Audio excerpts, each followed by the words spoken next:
Please be seated.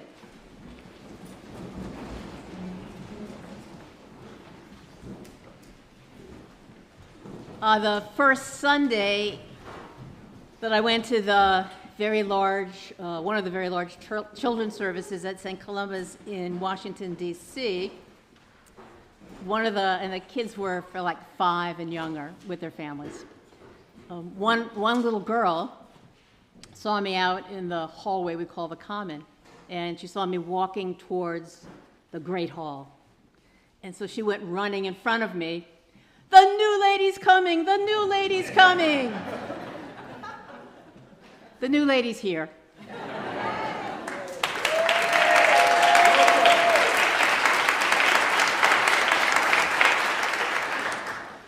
It is great to be with you. Thank you for having me. In another parish, Grace Church in White Plains, a woman came to the church one day and asked to see the rector because she wanted to purchase a niche in our beautiful stone bell tower in downtown White Plains. There was one catch, and that was this: she wanted me to add the following clause to the contract.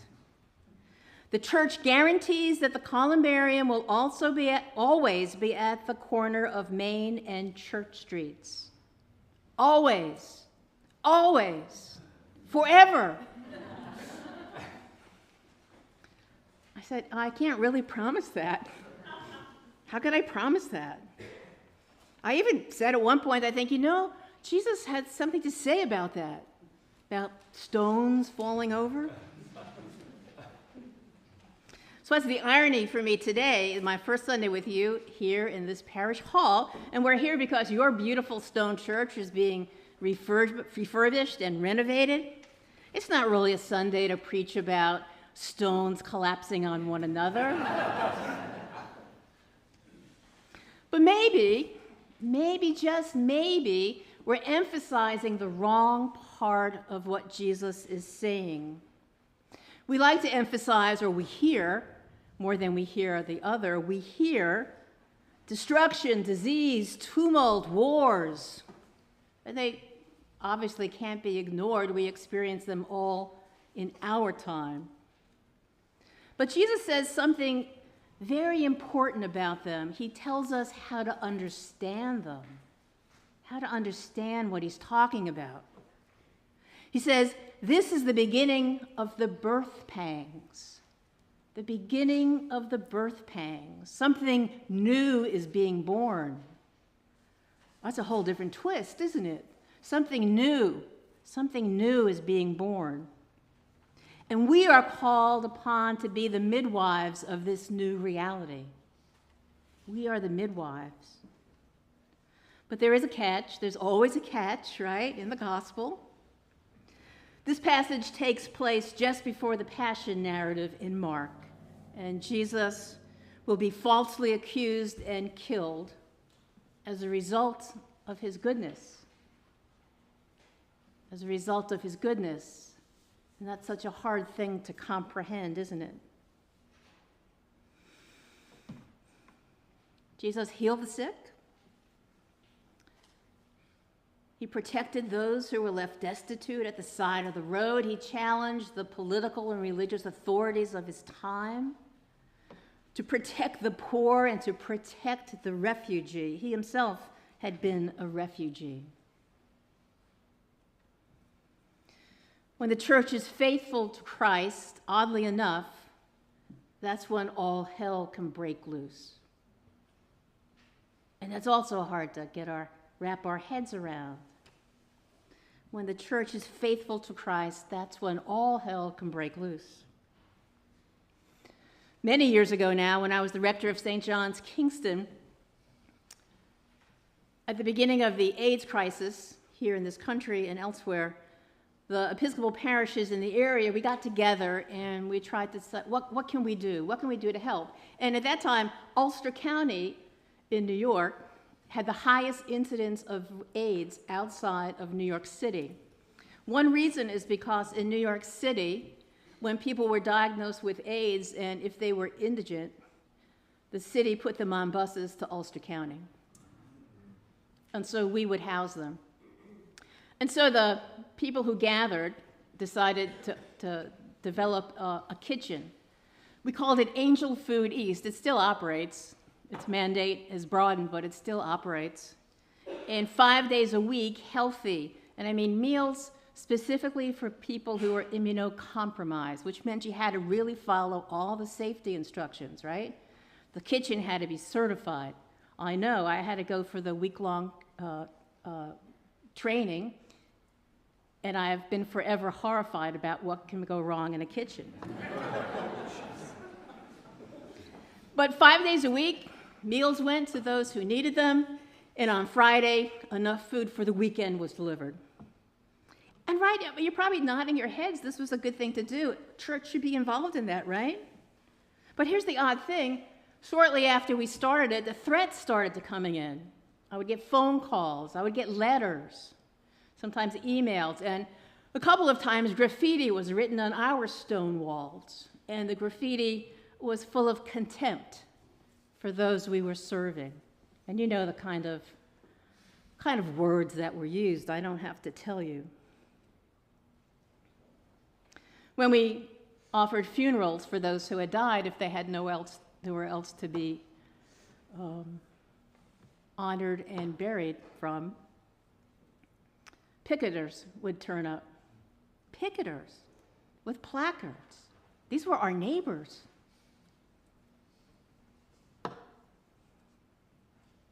It was shocking. We were doing a good thing, right? Were we doing what Jesus told us to do? But it wasn't a good thing for those who were afraid of AIDS and those who blamed the ones afflicted with AIDS, even though there were a good number of mothers and children who came down with AIDS. Not long ago, a teenage friend of mine told me about a situation at her school. One of the kids in her group of friends was being made fun of because of her clothes. Her family couldn't afford the right kind of clothes. And so the girls that were making fun of her, it got so bad that eventually the girl being made fun of went and sat alone at a table. This friend of mine, she went over and sat with her. She left the other girls and sat with this girl. Now, for that girl, it felt like all the stones were tumbling down around her head. She'd lost her base of friendship. She was a person of ridicule, an object of ridicule, and how awful that is. But here's what happened to my friend. Because she went over, and isn't she the kind of kid that you'd be proud of, every single one of you, right? Wow, I brought my daughter up right. She knows right from wrong. She's a generous person. She's kind. Well, the friends, the larger group of friends, did the same thing to her. They ostracized her. She was shunned. And she was hurt by that. She was hurt. And so the stones fell on her as well.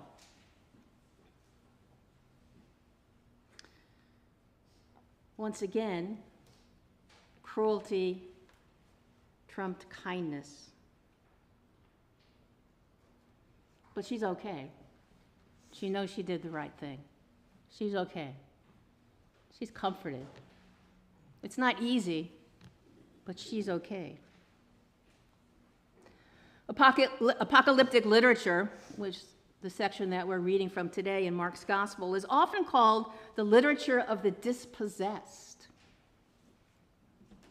The kingdom that Jesus ushers in always meets resistance, because this kingdom is the champion of the poor and the disenfranchised, the underserved, the underloved. And Jesus uses the imagery and rhetorical style of his age.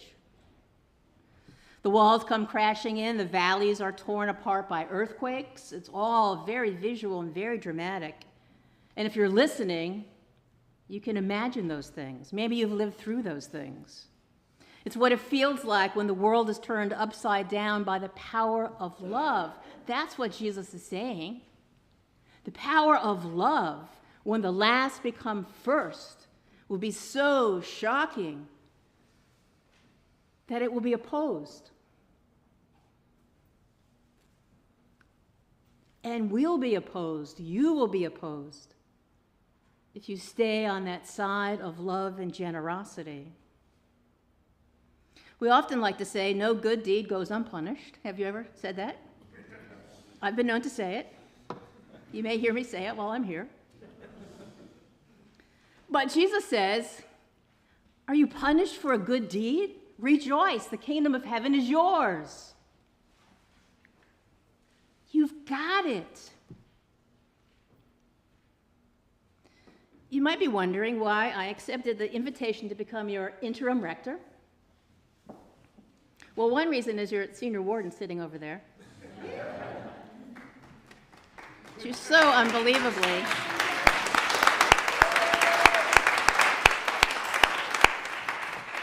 And your junior warden, he was here at the 8. And it also wasn't because, the canon to the ordinary called me up and the bishop called me up. I wasn't looking for a job. And I've said no to bishops before. It's not that hard. But this is why I said yes, beyond the kindness. Oh, and your former rector, Susan Harris, you remember Susan? Well, I'm the godmother of their eldest. So I checked you out with Susan.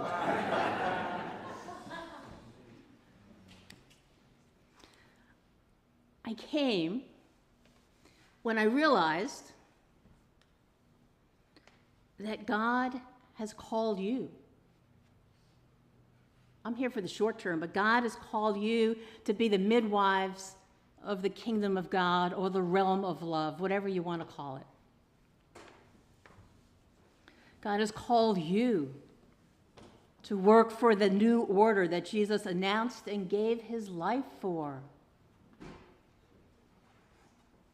I know that God needs you to be agents of reconciliation in this community, in Westchester, in New York, and beyond. Your individual lives and your lives as a community make a difference by who you are, by what you proclaim, and how you live it. And I wanted to come and support that.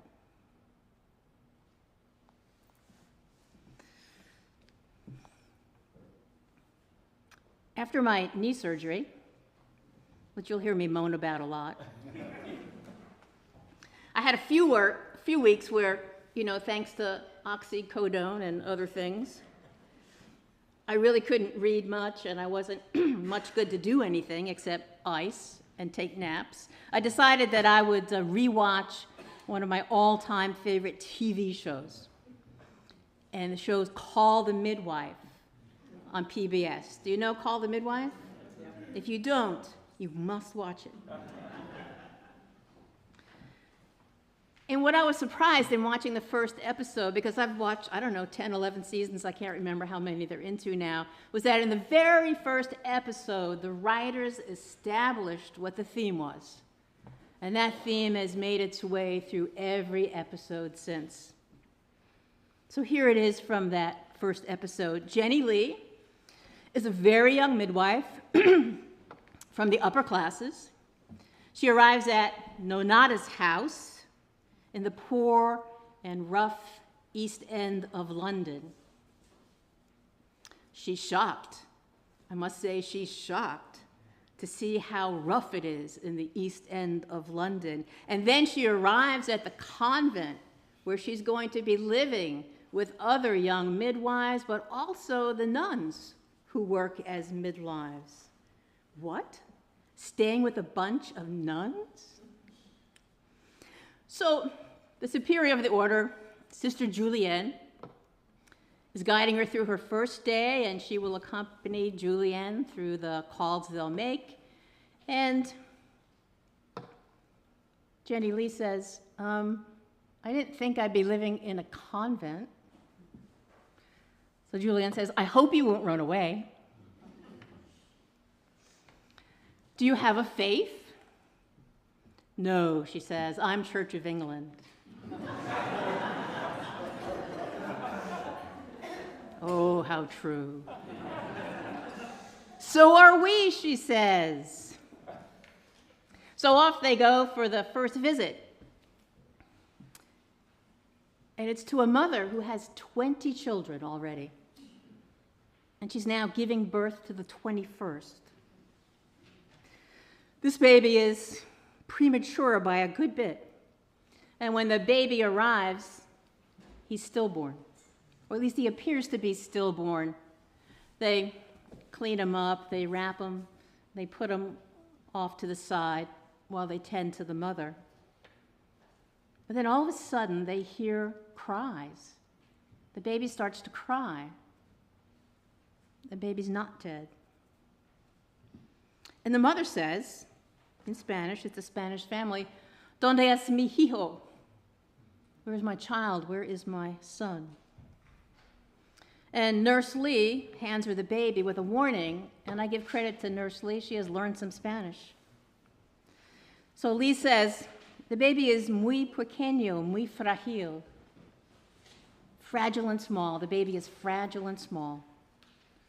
And the mother responds, all babies are fragile.